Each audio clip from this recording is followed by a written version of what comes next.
Faith and patience. Two things we think we understand until life tests them. Today, we're exploring one of the most profound examples of this through a story that shaped three major world religions.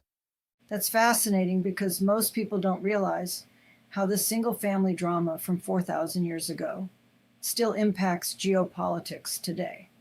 You know what's really striking about this? God promises Abram he'll become the father of nations, but then makes him wait 10 years. 10 years, with absolutely no sign of it happening. Well, that must have been excruciating. I mean, imagine getting a divine promise and then nothing.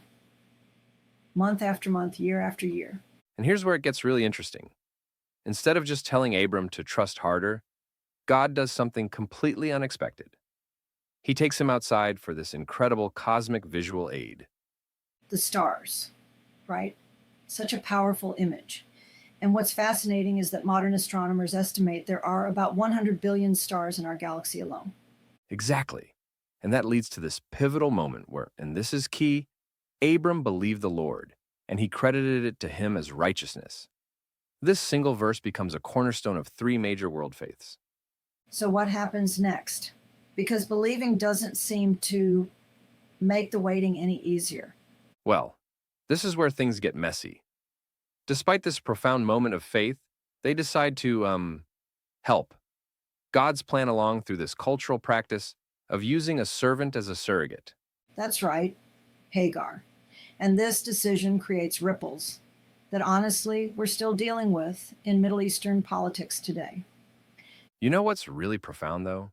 Even in the middle of this human mess, God shows up in this incredibly personal way. He meets Hagar, a rejected slave girl, in the desert and gives her the first recorded naming of God in Scripture. The God who sees me.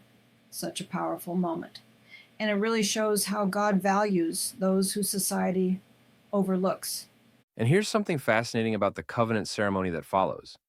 It was based on ancient Near Eastern customs, where two parties would walk between divided animals to seal a deal. But in this case, only God passes through.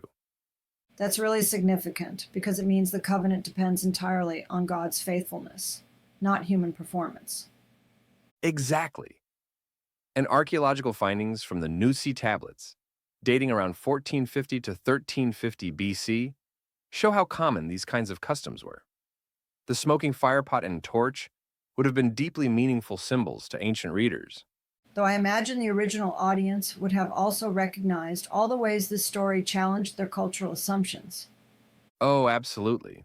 Especially in how it portrays God interacting with women and slaves. This was radical stuff for the ancient world. And what about the timing? The text mentions 400 years of waiting before the promises really start to unfold. That's such a crucial point. We're talking about promises that span generations. Archaeological evidence shows the Israelites didn't fully possess the promised territory until Solomon's reign, nearly a millennium later. Well, that certainly puts our impatience with God's timing in perspective. And you know what's fascinating? Modern genetic studies actually support the biblical account of Middle Eastern peoples, descending from common ancestors.